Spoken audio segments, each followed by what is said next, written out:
지금 저희 컴포넌트 안에 선언되어 있는 뷰는 두 가지인데요. 홈뷰랑 설치뷰입니다. 지금 앱.뷰에서 컴포넌트의 설치뷰만 템플릿 내부에 선언되어 있기 때문에 지금처럼 설치 페이지만 보이지고 있는데요. 이 앱.뷰에 선언된 각각의 영역들을 보면 먼저 템플릿이라고 하는 영역이 있습니다. 그리고 스크립트 영역이 있고, 이 스크립트 내부에서는 다음처럼 다른 폴더에서 선언되어 있는 코드들을 다른 파일에서 선언되어 있는 모듈을 가져오기 위해서 임포트 구문을 사용을 하고 있습니다.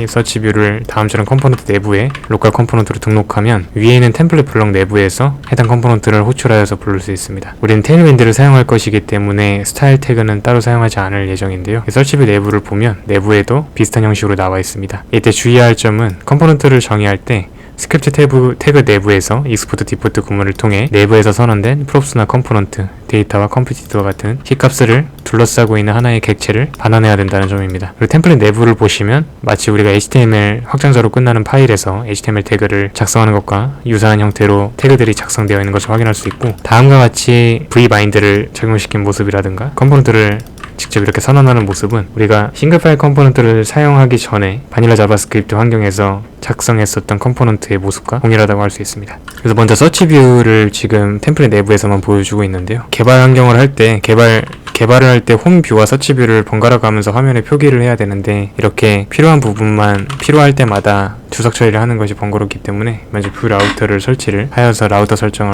해줍니다.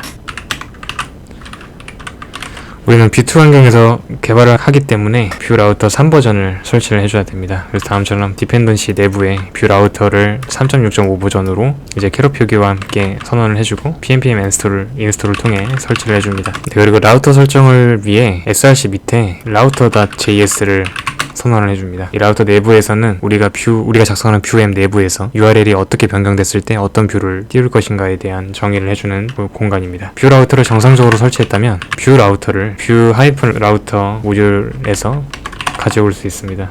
라우터 객체는 배열을 내부에다가 선언을 하는데요. 각각의 인덱스에는 패스와 컴포넌트를 가지고 있는 객체를 선언할 수 있습니다. 우리는 홈뷰와 서치뷰를 이미 만들었기 때문에 여기서 임포트해서 가지고 올 수가 있고, 서치뷰도 이렇게 임포트 해줍니다. 그리고 앞서 가지고 왔었던 뷰 라우터를 인스턴스를 만들어 주는데요. 이제는 위에서 만들었던 라우트 변수를 내부에 넣을 수 있습니다. 그리고 해시 값이 아니라 히스토리가 변경됐을 때 공략할 수 있도록 모드를 히스토리로 설정을 해줍니다. 그리고 라우터를 익스포트 디포트 선언해줍니다. 이렇게 선언된 라우터는 뷰 인스턴스를 선언했을 때 내부에 옵션 값으로 넣을 수 있는데요.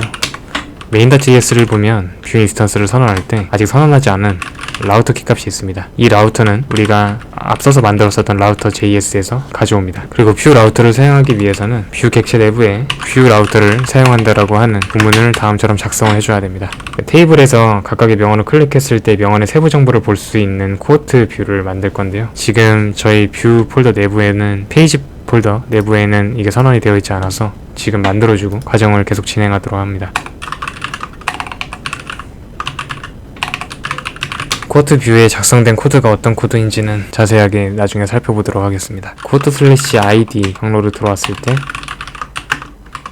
쿼트 뷰 컴포넌트로 보여줍니다. 그리고 위에 세 가지 경로가 아닌 다른 경로로 들어갔을 때는 404 페이지를 보여줘야 되는데요. 이때는 위에 선언된 경로가 아닌 임의 경로로 들어왔을 때 404 페이지를 보여줍니다. 404 페이지는 no found view라는 이름으로 작성을 해주도록 합니다.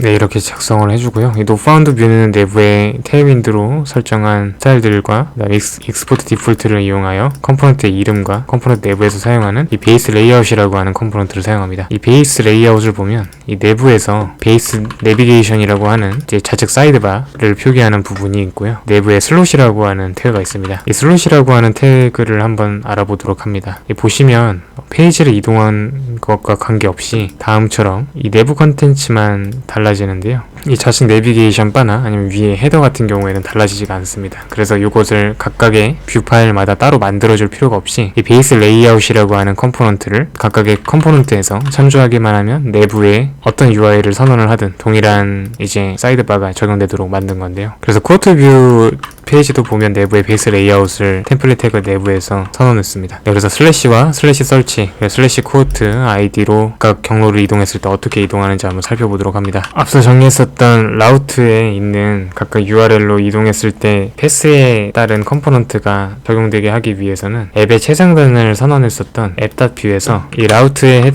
패스에 해당하는 뷰를 보여준다는 표기를 해야 됩니다. 이것을 뷰 라우트에서 제공하는 라우트 뷰라고 하는 컴포넌트가 있고요. 이걸 통해서 각각의 라우트에 해당되는 뷰를 우리가 표기할 수가 있습니다. 다시 한번 확인을 해보면 네, 다음처럼 URL이 변경됨에 따라서 화면에 표기되는 페이지들도 다르게 표기되는 것을 확인했습니다. 네, 그래서 먼저 홈 뷰만 한번 만들어 볼 텐데요. 우리가 API를 호출하고 이 호출한 거에 대한 10개의 아이템을 이 컴포넌트에 표기할 겁니다. 테이블 컴포넌트에 표기될 때 이 각각의 아이템은 이 몇 번째 로우에 있는지와 그리고 이 명언이 내용이 무엇인지 이 명언을 얘기한 사람이 누구인지에 대하여 이 테이블에 표기하게 될 것이고요. 밑에 페이지네이션 담당하는 컴포넌트가 있는데 한 페이지가 넘어갈 경우 이 넥스트와 프리뷰 버튼을 이용해서 테이블의 페이지를 변경할 수 있도록 만들 겁니다. 그래서 우리가 지금 홈 뷰를 보고 있어요. 이 홈 뷰는 베이스 레이아웃 내부에 있는 홈 테이블과 홈 페이지네이션 컴포넌트로 이루어져 있습니다. 이 먼저 홈 뷰에서 이 홈 테이블을 내부에 API를 호출해서 데이터를 표기하는 것을 살펴보도록 합니다. 현재 우리가 가지고 있는 홈 뷰에서는 그룹스라고 하는 데이터를 가지고 있습니다. 이 컴포넌트 템플릿 내부를 보면 이 그룹스 데이터를 가지고 포문을 돌면서 그룹에 있는 데이터를 참조하여 화면에 표기하고 있는 것을 볼 수 있는데요. 컴포넌트가 초기화됐을 때는 항상 그룹스 내부에 하나의 인덱스를 가지고 있는 어레이가 있기 때문에 다음과 같은 화면이 표기가 되는 것입니다. 컴포넌트가 생성될 때 사용할 수 있는 옵션이 있습니다. 제가 지금 옵션이라고 표현을 했는데요. 이 뷰2에서는 기본적으로 싱글 파일 컴포넌트를 작성할 때 다음과 같은 익스포트 디포트 구문을 사용하여 하나의 객체를 선언합니다. 이 객체 내부에 여러가지 옵션 값이 올 수 있기 때문에 이것을 우리는 옵션스 API라고 부릅니다. create는 컴포넌트가 생성될 때 호출되는 함수입니다. 이 내부에서 우리는 API를 호출할 텐데요. getQuotes라고 하는 API를 미리 만들어 뒀습니다. 함수를 불러오는 것을 볼 수 있는데요. 우리가 사용할 명언 API는 API Quotable IO라고 하는 곳에서 데이터를 가지고 옵니다. 오픈소스로 되어 있는 GitHub 레포이고 검색해보시면 이제 랜덤 쿼츠 API를 이 레포에서 제공을 하고 있습니다. 이제 엑시오스 인스턴스를 다음과 같이 정의를 해두고 HTTP라는 이름의 객체 내부에서 get과 post 메소드를 호출할 수 있게끔 정의를 해놨습니다. getQuotes는 파라미터의 인자에 이제 한 페이지에 최대 몇 개의 응답값을 받을지와 현재 내가 참조하고 싶은 페이지의 넘버를 입력할 수가 있습니다. 근데 이제 API 호출을 홈 테이블 뷰에서 하지 않고 홈 뷰에서 작성을 해볼 텐데요.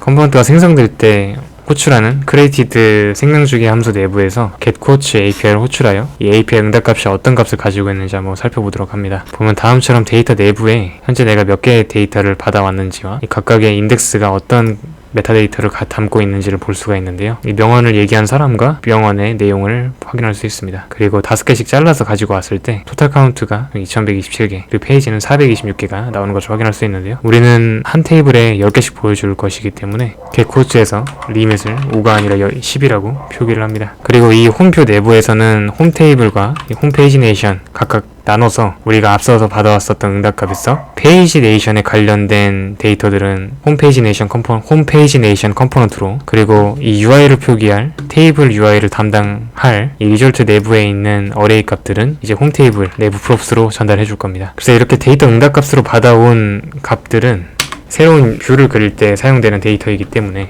우리가 옵션스 API 내부에 데이터 키 값을 이용하여 값을 정의를 할 것이고요.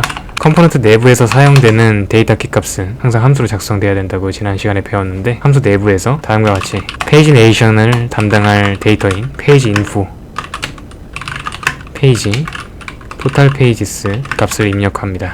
그리고 명언 값을 가지고 있을 배열을 하나 입력하도록 합니다. 그리고 이 데이터는 최종적으로 페이지 인포와 쿼츠 값을 가지도록 합니다. 이렇게 됐을 때 홈 테이블과 홈페이지 네이션은 템플릿 태그 내부에서 선언되어 있기 때문에 this를 사용하지 않고도 각각의 데이터 값에 접근할 수가 있습니다. 그룹스 props로 그룹스 데이터를 바인딩 해주고 홈페이지 네이션 내부에서는 페이지 props와 토탈 페이지스 props를 전달하도록 합니다.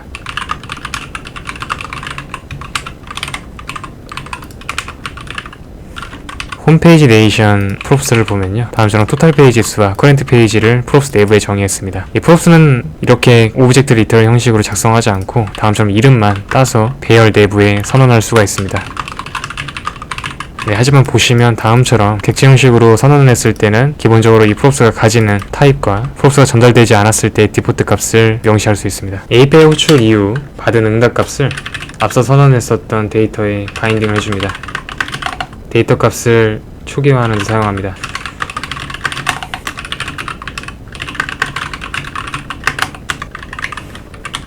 네, 이렇게 선언을 해주고 홈 테이블 내부도 한번 보겠습니다.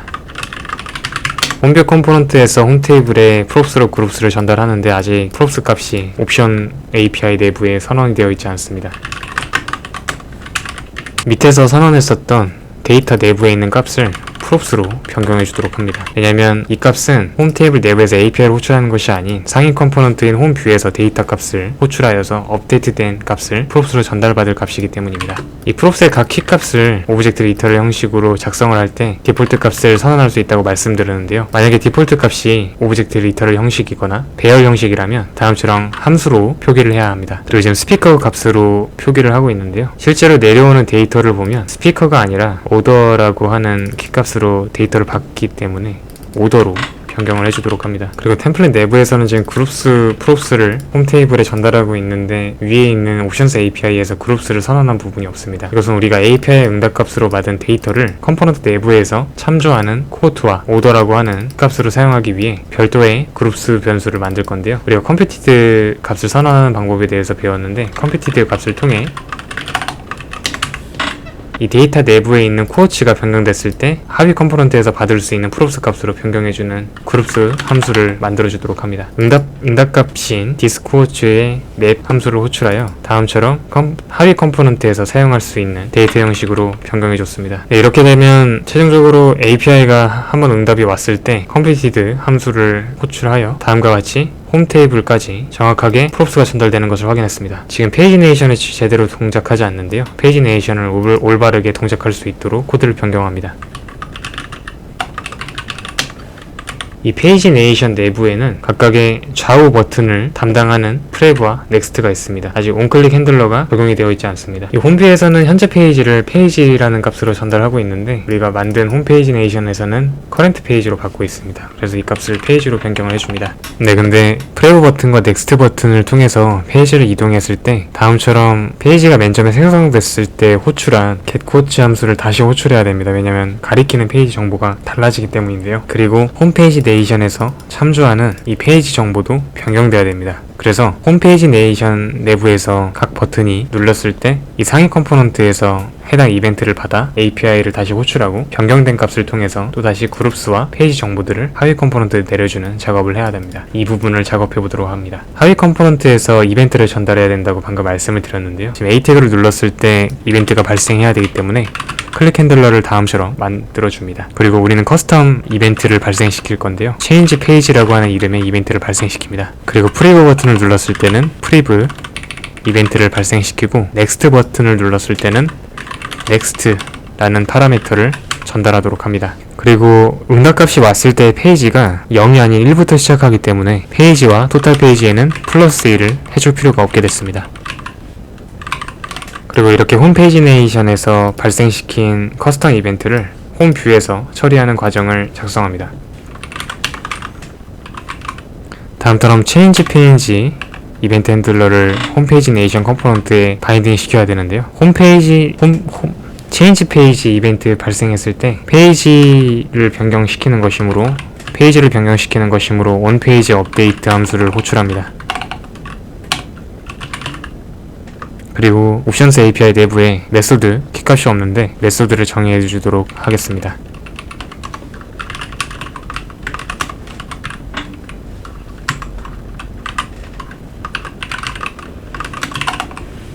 플래그 값은 각 컴포넌트에서 커스텀 이벤트를 발생시킬 때 두 번째 인자로 들어오는 이 값을 의미합니다.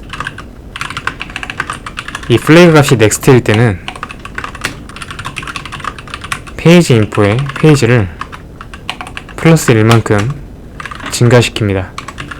그렇지 않을 때는 페이지 인포의 페이지를 마이너스 1만큼 감소시킵니다. 그리고 API 호출을 해야 되는데요. 지금 크리에이티드 내부에서 호출되는 API와 동일한 형식으로 또다시 다른 메소드 내부에서 호출되어야 되기 때문에 이 API 호출하는 함수를 별도 메소드로 만들어주도록 합니다. 이 API는 명언의 응답값들을 데이터로 초기화시키는 과정을 겸함으로 업데이트 코어츠라고 하는 이름으로 명명해 주도록 합니다. 그리고 이 API는 페이지의 값에 따라서 응답값이 달라지기 때문에 업데이트 코어츠 함수를 호출할 때 페이지 인자를 같이 받도록 합니다.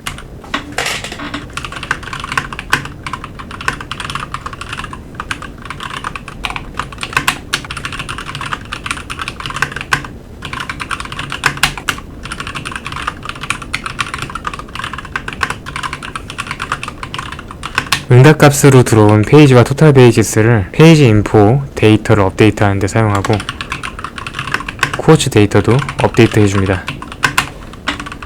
이렇게 정의한 값은 페이지 내이션 버튼을 눌렀을 때 호출해 주도록 합니다.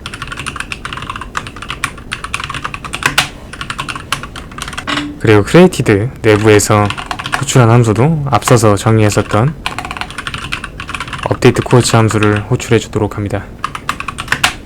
네, 다시 한번 선언된 코드들을 확인해 보면요. 페이지 네이션 컴포넌트 내부에서는 각각의 버튼을 눌렀을 때 넥스트와 프레브 플래그 값을 인자로 전달하는 커스텀 이벤트를 발생시킵니다. 이렇게 발생한 이벤트를 체인지 페이지라는 이름으로 우리가 지었고, 이렇게 발생시킨 이벤트를 홈페이지 네이션의 이벤트 핸들러로 언페이지 업데이트 함수를 등록시켰습니다. 홈페이지 네이션 컴포넌트 내부에서 전달된 인자 값은 언페이지 업데이트의 첫 번째 인자 값으로 들어가고, 여기에서 전달된 플래그 값에 따라 이 홈페이지 네이션 프로프로 전달되는 페이지 값을 업데이트 시켰습니다. 그리고 최종적으로 업데이트된 페이지 정보를 가지고 업데이트 코어츠 API로 호출했고, 받은 응답값을 통해 다시 페이지 네이션 인포 값과 코어츠 데이터 값을 업데이트했습니다. 제대로 동작하는지 확인을 합니다. 네, 빈화면에서 created 생태주기 함수가 호출이 됐기 때문에 다음과 같은 홈 테이블이 렌더링이 됐고요.